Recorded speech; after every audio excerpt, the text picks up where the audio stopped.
योद्धा का अर्थ एक योद्धा या वीर व्यक्ति होता है जो संघर्षों का सामना करने और चुनौतियों को पार करने के लिए तत्पर रहता है।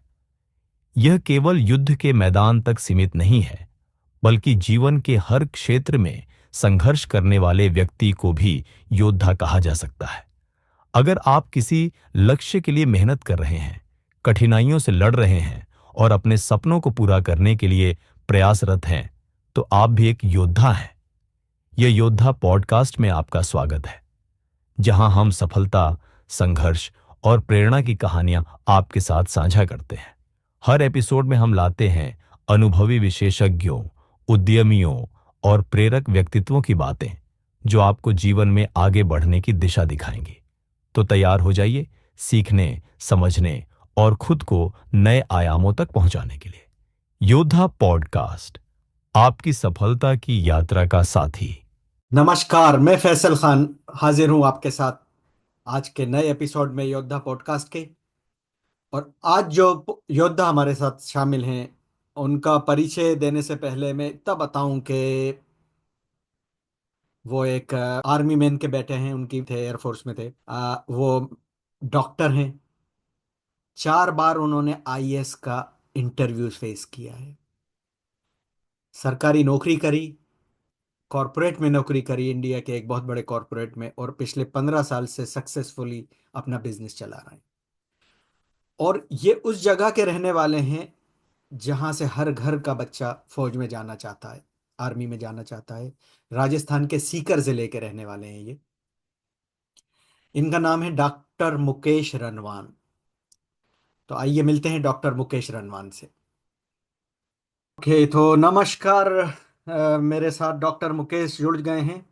तो डॉक्टर मुकेश, बहुत बहुत वेलकम आपका, और थैंक यू। आपने अपना कीमती वक्त निकाला हमारे लिए, हमारे दर्शकों के लिए, कि आपके बारे में कुछ जान सकें। तो नमस्कार नमस्कार फैजल। थोड़ा सा कुछ बताइए अपने बारे में। कहाँ से आप बिलोंग करते हैं, कहाँ आपने पढ़ाई करी, क्या एम्बिशन लेके आप बड़े हुए? सबसे पहले thank you so much for giving me the time and opportunity to share some experience. मेरी जीवन की शुरुआत के रिगार्डिंग जो आपने मुझे बताने का मौका दिया, उसके लिए सबसे पहले बहुत बहुत धन्यवाद।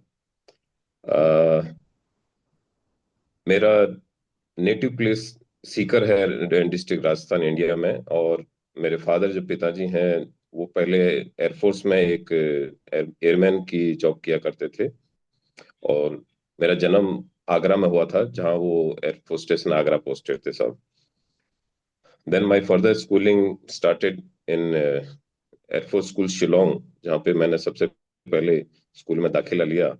और उसके बाद में केंद्रीय विद्यालय जोधपुर से होते हुए, जब पिताजी बैंक से एयरफोर्स से रिटायर होके बैंक की जॉब में आ गए थे, तो मेरा जो हाई स्कूल की पढ़ाई थी वो चिल्ड्रंस एकेडमी सवाई माधोपुर में हुई। और मेरा 10th और 12th Tagore public school Jaipur में हॉस्टल में रहते हुए सब। फिर उसी दरमियान, चूंकि मेरे बड़े भाई साहब एयरफोर्स में पायलट थे, तो पिताजी का एक ख्वाब था कि साहब एक बेटा जब पायलट हो गया तो दूसरा डॉक्टर बने, तो बायोलॉजी दिलाई गई। और पीएमटी हुआ करती थी मेडिकल की, डॉक्टर के एग्जाम के लिए, तो उसकी तैयारी शुरू की गई। तो पहले अटेम्प्ट में नहीं हुआ, उसी दरमियान महाराजा कॉलेज में एडमिशन लिया। पर दूसरे अटेम्प्ट के अंदर नंबर आया, लेकिन थोड़ा नीचे रहा, तो हमें वेटनरी ब्रांच मिली, दैट इज एनिमल साइंसेज की। देन 1995 में एकमात्र राजस्थान का जो कॉलेज हुआ करता था, it's a very reputed college, आज की तारीख में भी, अब तो वो यूनिवर्सिटी बन चुकी है। So that was Kawas college of veterinary sciences and animal husbandry का हुआ करता था नाम से। तो वहां पर हमारा कॉलेज में दाखिला हुआ, और ग्रेजुएशन की वहां से पढ़ाई चालू हुई। वो 5 साढ़े 5 साल का, दैट इज 5.5 years कोर्स। तो वहाँ पढ़ने लगे, आगे बढ़ने लगे, समय बीतता गया। जब हम 6 सेमेस्टर में थे, यानी थर्ड ईयर पूरा हुआ, उसी दरमियान बात आ गई कि साहब बड़े होने लगे तो शादी कर दी जाए। तो कॉलेज की डिग्री पूरी होने से पहले हमारी शादी कर दी गई। अच्छा। वो जीवन में एक ऐसा मोड़ था जहां पर कि कुछ रुक करके सोचने का मौका मिला। क्योंकि जो ससुराल पक्ष थे, उसमें कुछ हायर ऑफिशियल से, IAS, RAS, Indian engineering services से मेरे खुद father in law senior medical doctor थे। तो लगा कि कुछ बड़ा किया जाए, कुछ प्रूव किया जाए। तो फोर्थ ईयर, फाइनल ईयर में आते आते इससे लगा कि हमें आईएएस की, यूपीएससी की तैयारी की जानी चाहिए।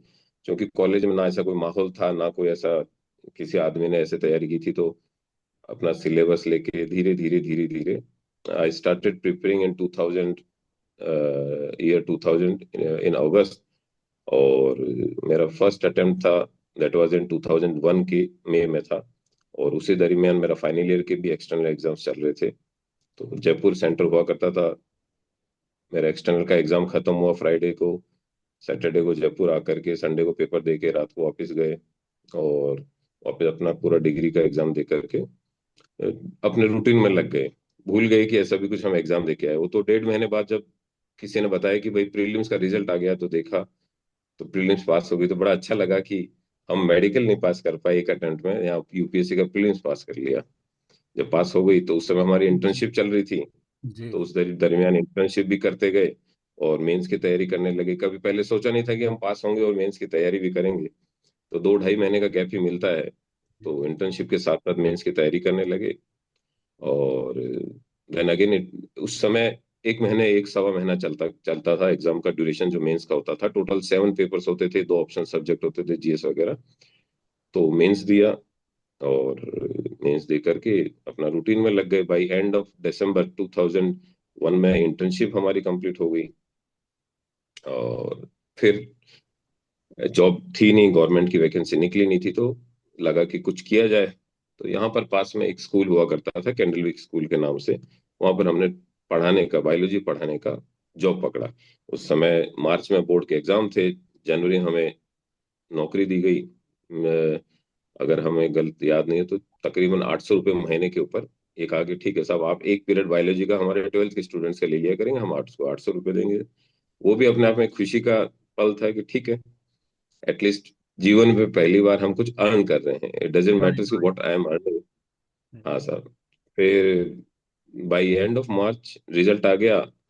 तो गए, देखा साहब। तो उस जमाने में मोबाइल थे नहीं, या साइबर कैफे शॉप हुआ करता था। अपना रोल नंबर डालो, डेट ऑफ बर्थ डालो, तो समझ में आया कि साहब मेंस भी पास हो गया। अरे तो वाह। बड़ा खुद पे विश्वास खुद पे विश्वास करने में थोड़ा जोर आया कि 2.5 महीने के अंदर किया, लेकिन ठीक है साहब। और फिर हम वापस से यूपीएससी से लिफाफा आया, गैजेट नोटिफिकेशन इशू होता है। तो करीबन 5 मई को मेरा पहला इंटरव्यू तय हुआ था। और डॉक्टर अहमद रजा हाशिम साहब हुआ करते थे उस बोर्ड, आज भी मुझे याद है। टोटल यूपीएससी में 7 से 8 बोर्ड होते हैं जो इंटरव्यू लेते हैं, जो पैनल होता है। तो जो हमारा मेरा बोर्ड था, वो डॉक्टर अहमद रजा हाशिम साहब का बोर्ड था। तो मॉर्निंग सेशन में इंटरव्यू था। गए। मैं आपको बताऊं कि डॉक्टर अहमद रजा हाशिम कौन है। वो शख्सियत हैं जिन्होंने दिल्ली के अंदर सीएनजी बसेस को रिकमेंड किया था कि दिल्ली में प्रदूषण, पोल्यूशन को कम करने के लिए सीएनजी बसेस चलाई जानी चाहिए। He was a very senior IAS officer. तो उन्होंने, जब हम इंटरव्यू गए, पूछा, देखा कि पहली बार में आ गए, वेटनरी डॉक्टर हैं, बहुत अच्छा है। तो उन्होंने नंबर अच्छे दिए। बट चूंकि मेंस के अंदर हमने सिर्फ 2.5 महीने दिए थे, तो मेंस और इंटरव्यू के दोनों नंबर जुड़ के जो मिलता है स्कोर, हार्डली शायद 8-10 नंबर का गैप रह गया था। और हम उसको फाइनल स्टेज पे ले जा नहीं पाए। हम्म, हम्म, वहां से यूपीएससी की एक संघर्ष की दास्ता चालू हुई, जो तकरीबन हर बार प्री मेंस इंटरव्यू देते देते देते 4 साल निकल गए। और उसी दरमियान 2003 में गवर्नमेंट ने वेटनरी डॉक्टर्स की वैकेंसी निकाली। तो उन्होंने बोला कि हम आपको पहले इनिशियली 2 साल सिर्फ आपको 8,000 रुपये प्रति माह की तनख्वाह देंगे। बड़े खुश हुए कि हाँ साहब। तो वैकेंसी थी 100, उम्मीदवार थे 1,000 से ऊपर, बट मेरिट बेसिस पे थी। तो हमें 2003 की दिसंबर में अपॉइंटमेंट लेटर दे दिया गया। और वहां से सरकारी नौकरी का एक दौर चालू हुआ। तो मेरी पहली पोस्टिंग हुई थी शाहबाद, जो कि जिला बारां राजस्थान में है। और ये देश का सबसे बैकवर्ड जिला, क्योंकि वहाँ शहरिया हैं। And that is adjacent to the MP border. हाँ तो जब हम वहाँ बिल्कुल पहुंचे, बिल्कुल। ये शिवपुरी और शाहबाद के बीच में बहुत कम डिस्टेंस है वैसे। बिल्कुल बिल्कुल वहां से शाहबाद से सिर्फ 28 किलोमीटर ही दूर बॉर्डर है, कस्बा थाना हुआ करता था। जी तो हमें बिल्कुल। वहां पर जब जब गए तो हमें सबसे पहले दिन, दूसरे दिन कहा कि और सब ठीक है, शाम को 6 बजे बाद नहीं निकलना, क्योंकि डांग एरिया पास में डाकू आते हैं। अभी हाँ। 10 दिन पहले तहसीलदार को डाकू उठा ले गए, तो उनको 2 लाख रुपए की रिश्वत दे के छुड़वाया है। तो बोला तो अभी तो आपकी तनख्वाह इतनी नहीं है कि कोई छुड़ा पाएगा। और तो वहीं हॉस्पिटल में ही 4 कमरे हुआ करते, तो उस वहीं एक कमरे में हमने अपना रहने का अरेंजमेंट किया, गद्दा उद्दा लगा के वहीं रहना शुरू किया। तो पीछे की तरफ जंगल हुआ करता था, रात को अकेले नहीं रहते थे, जंगली जानवर आ जाते थे तो कंपनी मिल जाती थी, काफी ठीक आवाजें आती रहती थी, तो बड़ी हिम्मत रहती थी थोड़ी उससे कि हम अकेले नहीं है जंगल में। और बढ़िया अच्छा था सब। पीछे फॉरेस्ट डिपार्टमेंट वालों ने कुछ हैंडपंप वगैरह कर रखा था, तो सुबह हम आराम से वहाँ घूम के आ जाते थे नहा धो के, और अपना सरकारी सेवा के अंदर लोगों के बीमार जानवरों की सेवा करने लगे, और तैयारी भी करते थे वहीं पर। और इस तरह करते करते 1.5-2 साल हो गया। तो वहां पर बैकवर्डनेस होने की वजह से क्या है साहब कि गवर्नमेंट स्कीम्स काफी चला करती थी, वेलफेयर सहैयाओं के लिए चलती थी, भील भील जाति के लोगों के लिए चलती जी। थी। तो एक डीपीआईपी का प्रोजेक्ट हुआ करता था, that is district poverty alleviation programme. तो उसके माध्यम से इन लोगों को क्या है कि सेल्फ हेल्प ग्रुप बना करके इनको बकरियों की लोनिंग की जाती थी इनको। पास में एमपी में श्योपुर है, वहां से इनको परचेजिंग करवाई जाती थी। कुछ एनजीओ इन्वॉल्व रहते थे, काफी बड़े एनजीओ थे, आज भी ध्यान है। तो उन बकरियों के लिए उनको health certificate as well as उनका वेरिफिकेशन करना होता था। तो वो एनजीओ मुझे लेके जाते थे कि चलो साहब आप हमारे साथ चलिए वहां पे, और उनके हेल्थ सर्टिफिकेट जारी कीजिए। वहां से हमें थोड़ा थोड़ा बीमा का पहला अनुभव मिला कि इस तरह से बीमा होता है, इस तरह से दो सर्टिफिकेट कटती हैं, हेल्थ सर्टिफिकेट कटती है और इंश्योरेंस सर्टिफिकेट कटती है। हाँ हाँ। तो बड़ा अच्छा लगता था। प्रति जानवर हमें तकरीबन 25 रुपए वो अनुदान दिया करते थे हमें, जो हमारी फीस होती थी। तो पर वेरिफिकेशन हमें 25 रुपए, तो जो परचेजिंग होती थी कभी 500 जानवर की होती थी, कभी 700 की होती थी, तो भले ही वो महीने 2 महीने होती थी, लेकिन और ठीक रहता था। फिर उस दरमियान जब प्री मेंस दे लेते थे, फिर हम इंटरव्यू का होता था, फिर हम महीने 2 महीने इंटरव्यू तैयारी करने के लिए वापिस जयपुर आ जाते थे, कभी दिल्ली चले जाते थे।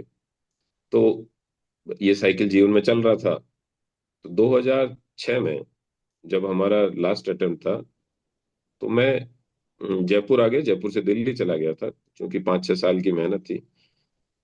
तो अनफॉर्चुनेटली उस समय 3 सहरिया लोग की डेथ हो गई। और डेथ यूं हो गई कि सहरिया जनजाति के अंदर शराब का अच्छा प्रचलन है, खूब पीते हैं लोग। तो शराब से मर गए, बट मीडिया ने उसमें लिख दिया कि साहब सहरिया 3 मर गए। वो क्या है कि उनको खाने को अनाज नहीं मिला सरकारी योजनाओं की कमी की वजह से, तो उन्होंने घास खा ली और घास खाने से वो मर गए साहब। तो पूरा प्रशासन, जयपुर तक राजस्थान का पूरा प्रशासन, अशोक गहलोत साहब की सरकार हुआ करती थी, हिल गई। वो कलेक्टर साहब तो पहुंचे ही पहुंचे, वहां से सीएम साहब भी पहुंच गए। तो जब उस एरिया के अंदर जब मीटिंग होती थी, तो सभी डिपार्टमेंट्स के हेड्स को बुलाया जाता था सब मीटिंग के अंदर। अब हम वहां पर नदारद थे, तो पूछ लिया किसी ने कि साहब की वो डॉक्टर साहब कहाँ है, वेटरनरी डिपार्टमेंट वाले। बोला वो तो पिछले 1 महीने से गायब हैं सब। तो आनन फानन में उन्होंने अपनी तत्परता दिखाते हुए हमें सस्पेंड कर दिया। जयपुर में अखबार में देखा कि अच्छा हमें सस्पेंड कर दिया गया है। तो उन्होंने कहा ठीक है, अब सस्पेंड कर दिया, बहुत अच्छी बात है। हम वैसे भी थक गए थे, और वहां पर लोग क्या 3 साल सेवा देते देते बार बार होता था कि इस बार डॉक्टर साहब इंटरव्यू देने जा रहे हैं, इस बार इंटरव्यू देने थे, अब तो ये आईएएस बन के आएंगे। तो आधे तो हमें वैसे आईएएस मानने लगे थे। तो बड़ी स्थिति इस तरह की हो गई। तो हमने कहा चलो ठीक है, मुक्त किया, हमें कार्य से मुक्त किया, बहुत अच्छा है। महीने भर घर बैठे, घर बैठे तो समझ में आया है कि बिना काम के तो, बिना रोजगार के तो कोई कदर नहीं है, या जीवन तो चलेगा नहीं। तो हम वापस यहाँ पर सचिवालय गए, और उस समय मिस्टर ओपी सैनी साहब हुआ करते थे, secretary IAS, animal husbandry IAS थे। तो उनसे हमने निवेदन किया साहब कि हमें सस्पेंड कर दिया, बहाल कर दीजिए। तो उन्होंने बोला क्यों, आपको क्यों सस्पेंड किया, उन्हें हमें पूरा प्रकरण बताया। तो उन्होंने बोला कि आप समझते नहीं हैं। मैंने कहा कैसे, क्या वो आप 3 बार 4 बार आईएएस का इंटरव्यू दे लिया और आप वहां पर शहरियों के बीच में बैठे हैं। हमें जितनी जानकारी है कि आईएएस का इंटरव्यू देने के बाद उन लोगों को तो टाटा कंसल्टेंसी सर्विस टीसीएस वाले ले लेते हैं। मैंने कहा साहब मुझे तो नहीं पता।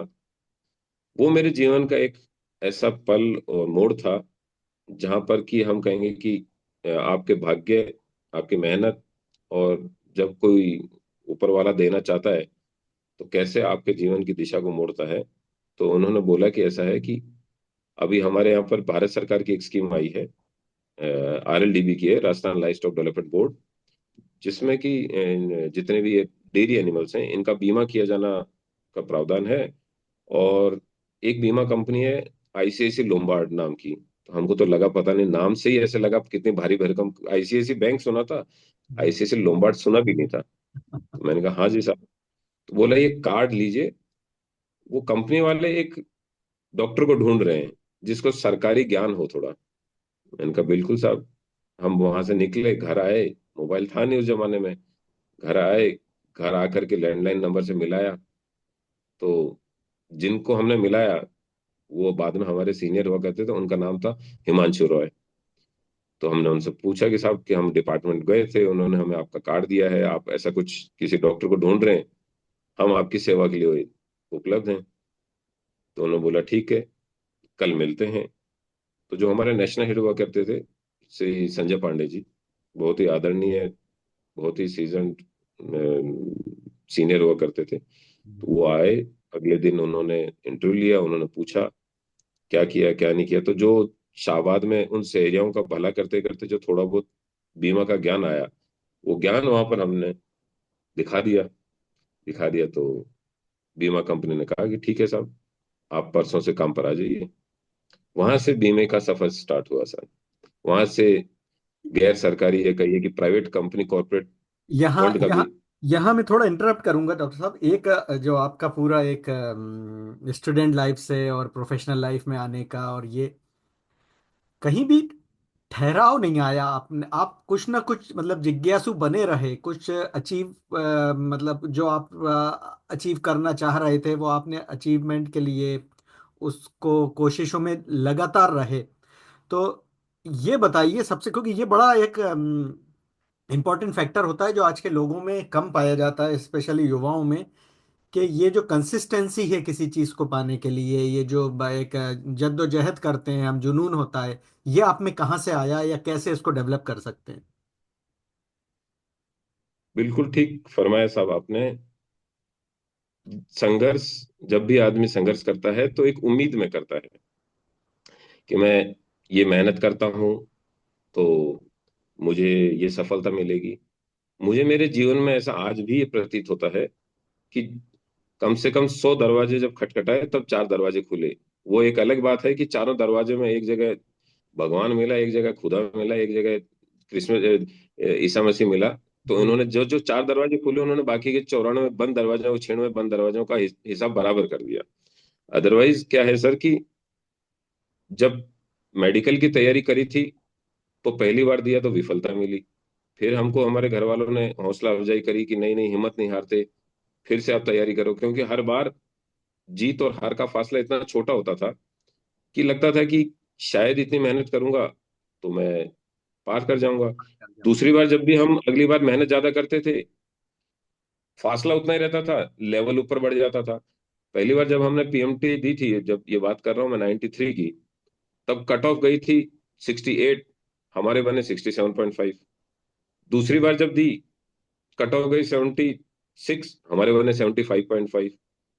तो फासला बरकरार रहा, बस वो ऊंचाई बढ़ती चली गई। लेकिन इसमें एक चीज ये कहूंगा कि घर वालों का, पेरेंट्स का सपोर्ट था। कुछ खुद के अंदर भी एक जील थी कि हार नहीं माननी।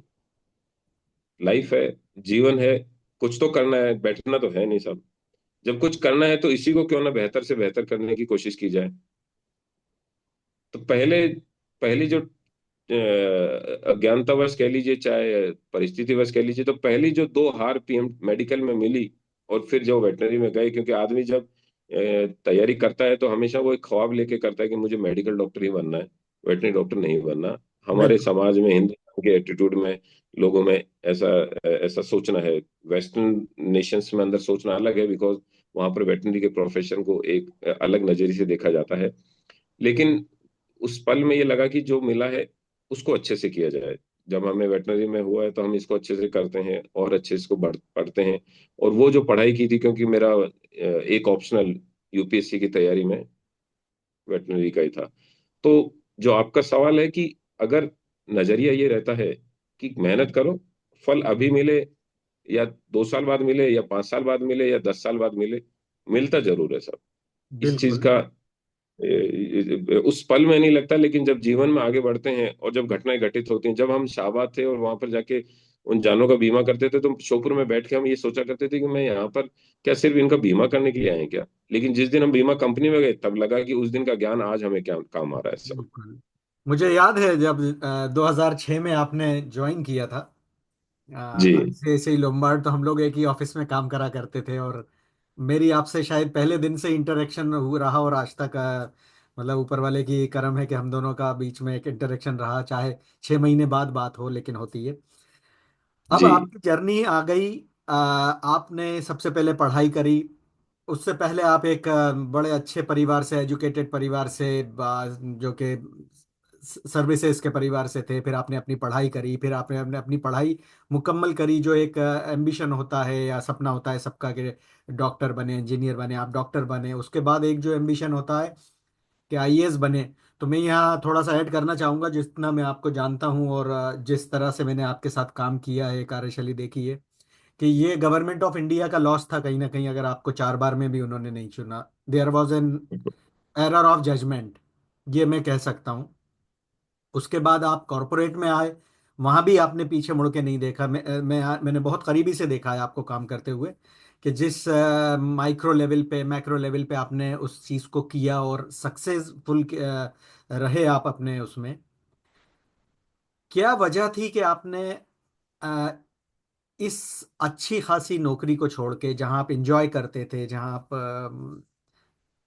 पैसा तो आता ही था, हर महीने की सैलरी जी जब आती थी तो वो जो एक साउंड आता है मोबाइल में, जब अपने पास मोबाइल होने लगे थे तो बड़ा खुशी होती थी, सब कहते थे आ गई तुम्हारी सैलरी, आ गई। इस तरह से फिर आप बिजनेस में क्यों आए? ये कंसल्टेंसी बिजनेस आपने क्यों शुरू करा? बिल्कुल सही फरमाया आपने साहब। जो जब जब जब ऊपर वाला तय करता है तो वो हमारे लिए एक बहुत ही अच्छा उम्दा रास्ता तय करता है। बस हमें उसको देखने में थोड़ा समय लगता है, उस पल में हमें ऐसा लगता है कि मेरे हिस्से में ये चीज क्यों आई। लेकिन जब वो रास्ता हमें जहाँ लेके जाता है, उस चीज का, उस मुकाम का, उस डेस्टिनेशन का, हमें बाद में फील होता है कि हाँ, आज हम जब पलट के देखते हैं तो लगता है भगवान ने मेरे लिए कितना अच्छा सोचा था। जब हम बीमा में आए तो जो मेरा वर्टिकल हुआ करता था, वो गवर्नमेंट सॉल्यूशंस ग्रुप हुआ करता था, जिसको हम बोलते थे जीएसजी। जी एस जी जी। बाद में जिसका नाम एफआईजी कन्वर्ट हो गया था, that was financial inclusion solutions group. तो जो बीमा का काम मुझे दिया गया था वो प्योरली गवर्नमेंट बिजनेस हुआ करते थे, जिसमें पावर प्लांट्स का इंश्योरेंस करना, उसमें जितने भी गवर्नमेंट एम्प्लॉयज हुआ करते थे, चाहे वो उस time weather based crop insurance होता था, फसल बीमा होता था, या आज भी ध्यान है 2008 में यहाँ पर सरकार ने एक भामाशाह स्वास्थ्य बीमा योजना for the below poverty line people society के लिए स्टार्ट किया था। That was a massive insurance, Rajasthan का पहला, जिसके तर्ज पे आज हिंदुस्तान में आयुष्मान भारत चल रहा है। वो राजस्थान पहला स्टेट था जिसने इस स्कीम को किया था। और आई स्टिल फील कि जो मैडम थी, सीएम मैडम वसुंधरा राजे, और सुभाष गर्ग साहब was the secretary finance, and V Srinivasan साहब वाज द सेक्रेटरी हेल्थ, इन सब ने मिलके जो अपॉर्चुनिटी दी, और उस समय जब ये स्वास्थ्य बीमा लागू किया, तो जो वॉल्यूम और जिस जिस जिस पेस पे ये काम किया जाता था, और जो गवर्नमेंट के साथ इंटरेक्शन होता था, एंड जिस तरह से पूरे प्रीमियम और इन सब चीजों का ट्रांजैक्शन होता था, तो तब हमें समझ में आया कि बीमा के पीछे भी एक बीमा होता है। हमने यहाँ पर एक हेलीकॉप्टर का, सीएम साहब के हेलीकॉप्टर का बीमा किया। हम रिलेशनशिप और अपने उठापटक मार्केटिंग से हम प्रीमियम का चेक लेके आ गए, 25 लाख रुपए का प्रीमियम मिला, बट वो प्रीमियम बुक नहीं हो पाया। तो हम हमेशा कहते थे साहब, मतलब दूसरे दिन रोज मेल डालते थे कि प्रीमियम हमारे पास पड़ा है, इसको आप बुक कीजिए। क्योंकि वो वो बीमा तो हमें हमेशा हेड ऑफिस से एक आता था कि अभी तक हमें इसका री इंश्योरेंस सपोर्ट नहीं मिला। तो हमें लगता था ये कौन सी एक नई चीज है, हमें तो पता भी नहीं था। जी। उसको तकरीबन तो बार बार हर 2 दिन से मेल आता था इंटरनेशनल मार्केट से, अभी हमें री इंश्योरेंस सपोर्ट नहीं मिला। तो हमें लगा कि यार इस चीज का बीमा करने के लिए क्या कुछ और भी चाहिए होता है क्या। वहां पर हमने थोड़ी हिमाकत करी और पर्दे के पीछे से झांकने की कोशिश करी कि इस पर्दे के पीछे कौन सा बीमा है ये। हाँ।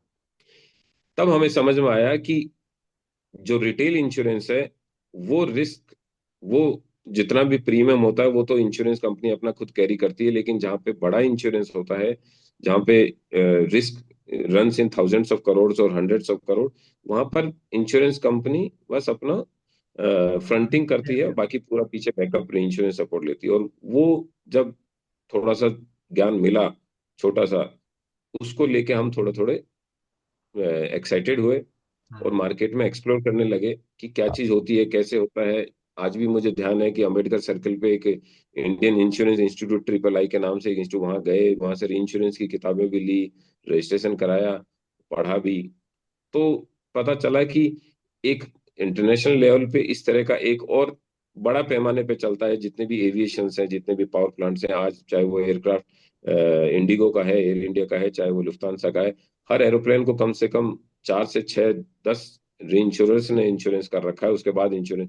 तो वो एक जिज्ञासा ने हमें पुश किया कि इस काम को किया जाए। और 2010 के एंड में आते आते इस डायरेक्शन में काफी आगे बढ़ गए।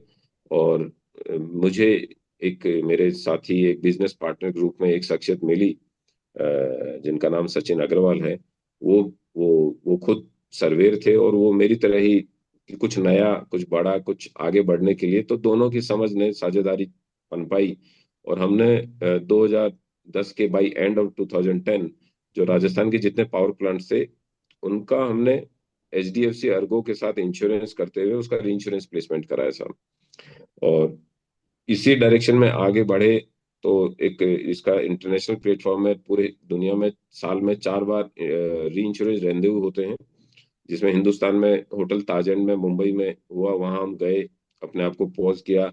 तो उस समय हम हंसी के पात्र बने। बहुत लोगों ने बोला कि आप जयपुर से बैठ के री इंश्योरेंस करना चाहते हैं, ये मुमकिन नहीं है, आपको री इंश्योरेंस करने के लिए मुंबई ही आना पड़ेगा या दिल्ली। दिल्ली तो खुद ही कहा कि सेकेंडरी है, मेन प्राइमरी है। तो हमने कहा हम अगर करेंगे तो हम जयपुर से ही री इंश्योरेंस करेंगे और देखते हैं, समय बताएगा। और फिर हमने 2000 जब ये सब चीजें हुई, हमने अपने हमारे पेपर पुटअप कर दिए और ये लगा कि शायद जितना हमारे यहाँ पर काम के बदले जो बीमा कंपनी देती है उसे बेहतर हम कर सकते हैं। और शायद this is a human tendency कि we always endeavour to do better, to do it in a larger scale. कभी भी इंसान, जब शुरुआत होती है तो था कि साहब 10,000 रुपये तनख्वाह मिले, बाद में लगा 50,000 मिले, फिर लगा 2 लाख मिले महीने के।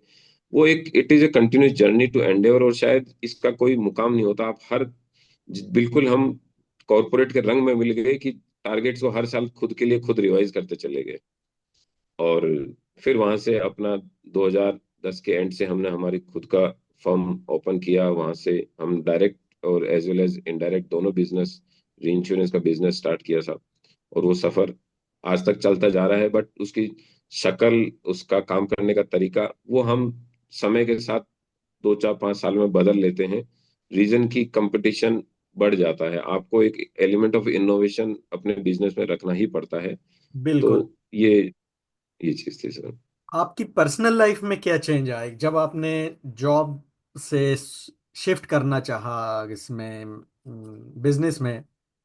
तो फैमिली से कोई रेजिस्टेंस, या आपके मन में कोई झिझक के यार ठीक है जॉब चल रही है, बिजनेस में चैलेंजेस आएंगे या नई चीज हो जाएगी, फेल हो सकते हैं, कभी ऐसा ख्याल आया? आ, बिल्कुल सही फरमाया। मूव करने से पहले, जो कहते हैं ना, लैंडिंग से पहले एरोप्लेन में वो सीट बेल्ट बांध लिया जाए, सीट बेल्ट बांध लिया था कि जो होगा जो देखा जाएगा। खुद के लिए एक टाइम ड्यूरेशन फिक्स कर लिया था कि अगर इस एरिया में वेंचर करेंगे तो I will put my best efforts for 1 year, और if required more than 1 year. और इस समय अवधि में, क्योंकि क्या है सर कि रिस्क लेना और एक कैलकुलेटेड रिस्क लेना दोनों में वर्ड सिर्फ कैलकुलेटेड का है, लेकिन उसका आउटकम में बड़ा फर्क आता है। जी। सो उस समय एक कैलकुलेटेड रिस्क लिया गया, उसके लिए कुछ पहले तैयारी भी की, उसके लिए पहले रिलेशनशिप को भी एक्सप्लोर किया, मार्केट्स को एक्सप्लोर किया, तो पूरा कैलकुलेट करके लगा कि हाँ किया जा सकता है। और उसके लिए एक अवधि तय करी कि इस अवधि के अंदर कुछ हम परफॉर्म कर पाएंगे। नेगेटिव साइड सच बताएं तो सोचा नहीं कि हम नहीं कर पाएंगे, यही टारगेट लिया पॉजिटिव साइड पे कि ऐसे ऐसे करना है, इतनी अवधि में ऐसा ऐसा रिजल्ट लाना है। तो खुद के मन में कोई डाउट नहीं था, और फैमिली की तरफ से सपोर्ट था। पिताजी को जरूर लगा कि इतनी बढ़िया कॉर्पोरेट जॉब है, ये क्यों छोड़ रहे हैं। तो मैंने उनको कन्विंस करने की कोशिश की, कुछ हद तक शायद वो मेरे को हिम्मत देने के लिए कन्विंस हुए, लेकिन अंदर से, क्योंकि खुद ने, जिन्होंने 18 साल की उम्र में उनकी जॉब लग गई थी और 60 साल की उम्र में रिटायर हुए, तो जो आदमी 40-42 साल जॉब कर ले तो उसको लगता है कि जॉब के अलावा इस दुनिया में कुछ नहीं है कुछ और नहीं। ये मेरा बच्चा गलत दिशा में जा रहा है। बट मैं आज जितने भी मिलते हैं, जो भी मिलते हैं आज परिवार में भी है, मैं एक ही बात कहता हूँ कि जॉब यानी नौकरी, जो एग्जैक्टली वर्ड है, ये लास्ट रिसोर्ट होना चाहिए। नौकरी का मतलब होता है नौकर, नौकर बनते हैं आप किसी और के लिए। अगर आप में खुद के लिए काबिलियत है, सक्षमता है, इफ यू आर एफिशिएंट, आप चाहे शुरुआत छोटे कर लें, बट दैट सेल्फ बिजनेस या self model of doing anything में एक पोटेंशियल होता है कि वो आपको ऊपर तक ले जा सकता है। बिल्कुल। एलन मस्क की कंपनी में कोई आदमी इंजीनियर रहेगा तो वो इंजीनियर से सीनियर इंजीनियर, सुपरवाइजर सब कुछ बन जाएगा, लेकिन वो कभी खुद एलन मस्क नहीं बन सकता नहीं है। बने। ये बात आती है कि आपको risk appetite, calculated risk appetite कितनी है। अगर आप में है तो मैं कहूंगा कि नौकरी शुड बी टेकन, और द जॉब और service should be taken as a last resort. अपने पोटेंशियल को पहचाने, हिम्मत को पहचाने, परिवार का सपोर्ट आपके पास है, तो one should venture for the business sir. नहीं, बिल्कुल सही कहा। अभी तो अब आप देखें, गवर्नमेंट भी एम्प्लॉयमेंट के एम्प्लॉयमेंट या बिजनेस के नए नए एवेन्यू या बिजनेस बढ़ाने के लिए प्रमोट भी बहुत कर रही है युवाओं को। तो युवाओं को तो आपसे प्रेरणा लेने के लिए मतलब हर दिन आपसे प्रेरणा ले सकता है, हर मोड़ पे आपसे प्रेरणा ले सकता है, क्योंकि जो इंसान इतना मुकम्मल रहा हो अपनी लाइफ में, चाहे प्रोफेशनल लाइफ हो चाहे पर्सनल लाइफ हो, कभी कोई रिग्रेट रहा आपको किसी भी चीज का कि यार ये और कर लेते, या ये क्यों कर लिया? सच कहूं तो नहीं है सर, सच कहूं तो नहीं है बिल्कुल भी। क्योंकि जिस जीवन के जिस पड़ाव पे आके या खड़े हैं, ऐसा लगता है कि पूरे जीवन को एक कड़ी से कड़ी रेल के डब्बे की तरह से जोड़ा हुआ है कि जहां पर आज हैं, बस यही सोचते हैं कि अभी आगे और क्या करना है। किसी चीज के लिए लेके रिग्रेट नहीं है, किसी चीज को लेके डिसीजन का कि ऐसा गलत डिसीजन हुआ तो ट्रूली स्पीकिंग मैं कहूंगा कि नहीं। पहले से कोई तय किया हुआ था, ऊपर वाले का किया हुआ था, नसीब का तय किया हुआ था, कि जब पलट के देखता हूँ तो हर चीज बेहतर से बेहतरीन ही महसूस होती है ये सर। ये एक बड़ा ये भी एक बहुत बड़ी लैकिंग होती है आजकल के युवाओं में ना, ये एक कि आप सेटिस्फेक्शन, अपने आप को सेटिस्फाई रखें जो भी परिस्थितियां आती हैं, या अपने आप को उनसे मुकाबला करने के लिए तैयार रखें। लोग हार मान जाते हैं, लोग पीछे हट जाते हैं कि नहीं ये क्यों करें, और ये एक छोटा सा एक एक स्टेप का फर्क रह जाता है करने और नहीं करने में। और आप आपसे ये काफी सीखने को मिलता है कि क्या क्या और कब जाके सफलता मिलती है। अगर आप 4 बार आईएएस का इंटरव्यू दे सकते हैं और उसके बाद कॉरपोरेट में आ सकते हैं और उसके बाद बिजनेस में सक्सेस हो सकते हैं, तो आपने ये देखिए कि हर मुकाम पे, हर मौके पे आपने अपने आप को, अपनी जो पोटेंशियल है उसको एक्सटेंड करा, उसको एग्जेजरेट करा और सफलता पाई। कोई एक संदेश जो आज के युवाओं को आप देना चाहेंगे? वैसे तो आपकी पूरी जो ये वीडियो अगर कोई देखेगा तो संदेश ही संदेश है, मगर फिर भी आप कुछ कहना चाहेंगे युवाओं से तो? बिल्कुल सर। अ,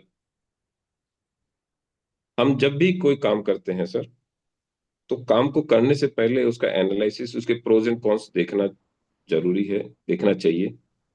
और ऐसा नहीं है कि जब भी आप हार होती है, हारते हैं कुछ चीज को लूज करते हैं तो आपका मन नहीं खराब होता।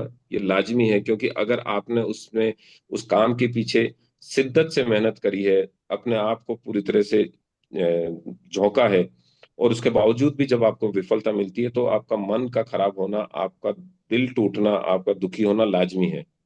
बट वो पल, वो फेज, वो थोड़ा सा सीमित रखें। अधिकतम इतना सा समय रखें कि उसमें आप एनालाइज करें कि किस रीजन से मुझे फेल्योर मिली। फेल्योर के आउटकम्स की बजाय फेल्योर्स के रीजंस को अगर हम एनालाइज करेंगे, आज की युवा पीढ़ी इस चीज को एनालाइज करे, क्योंकि विफलता तो आएगी जैसे जैसे जीवन में बढ़ेंगे। आज कंपटीशन बढ़ रहा है, चाहे कॉम्पिटिटिव एग्जाम्स का हो, चाहे आज बिजनेस का हो, आज चाहे बिल्कुल छोटी से छोटी चीज में भी। क्योंकि जमाना पहले था कि जहां पर किसी एक काम के लिए 4 जने तैयार होते थे, वहां पर आज 4,000 लोग हैं। तो मैं इतना ही कहना चाहूंगा सर कि विफलता लाजमी है। सफलता तभी मिलेगी जब उससे 4 गुनी ज्यादा विफलता मिलेगी। बट विफलता की वजह से मन की हार नहीं होनी चाहिए।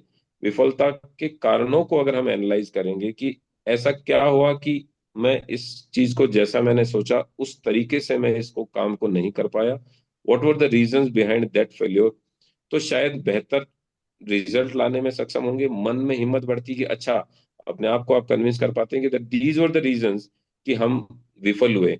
आप अगर अपने नसीब, अपने परिस्थिति, इस चीज को अगर दोषी ठहराएंगे तो कभी अपने आप को मोल्ड या चेंज नहीं कर पाएंगे। Every failure should be a teaching, a lesson to understand, to move on for a progress and success sir. बड़ा अच्छा संदेश आपका युवाओं के लिए। और ये खाली संदेश ही नहीं है, तो आपकी प्रैक्टिकल लाइफ भी यही है जिसको आपने सर 2 सेंटेंस में भी बता दिया। आपसे प्रेरणा लेने के लिए बहुत युवा तैयार हैं। और बहुत बहुत धन्यवाद आपका, एक बड़ा इम्पोर्टेंट वक्त निकाला आपने हमारे लिए। और wish you a best of luck आगे भी। और इसी तरह हम फिर मुलाकात करते रहेंगे, आपके संदेश युवाओं तक पहुंचाते रहेंगे। धन्यवाद मुकेश जी, धन्यवाद। तो दोस्तों, ये थे डॉक्टर मुकेश रनवान और उनकी इंटरेस्टिंग कहानी और उनके इंटरेस्टिंग लाइफ जर्नी, जिस तरह उन्होंने संघर्ष करा और कभी हार ना मानी। और ये हार नहीं मानने वाला एटीट्यूड उनका जो रहा, उससे उन्होंने सफलता के नए नए शिखर को चूमा और नई नई सफलताएं पाई। इनसे हम काफ़ी इंस्पिरेशंस ले सकते हैं, इनसे हम काफ़ी प्रेरणा ले सकते हैं। और इनकी लाइफ को देखते हुए हम अपनी गोल सेट कर सकते हैं, हम अपने अचीवमेंट किस तरह पाना है, हमें कहाँ रुकना है, हमें कहाँ नहीं रुकना है। क्योंकि अक्सर ऐसा होता है, हम उस जगह रुक जाते हैं जहाँ से मंजिल सिर्फ चंद कदम दूर होती है। तो उम्मीद है आप लोगों को ये पॉडकास्ट पसंद आया होगा, हमारे वार्तालाप जो डॉक्टर मुकेश रनवान से हुई। आपके बीच भी अगर कोई ऐसा योद्धा है जिसकी स्टोरी आप चाहते हैं कि दुनिया तक आए, इस पॉडकास्ट पे आए, तो प्लीज़ आप कमेंट बॉक्स में उसका नाम और एड्रेस, और अगर कमेंट करेंगे तो बहुत अच्छा है, या पर्सनल मेल आईडी जो योद्धा पॉडकास्ट का, इस पे आप ईमेल भी कर सकते हैं। उससे पहले आप इसको लाइक करिए, शेयर करिए और सब्सक्राइब करिए। बहुत बहुत धन्यवाद आपका।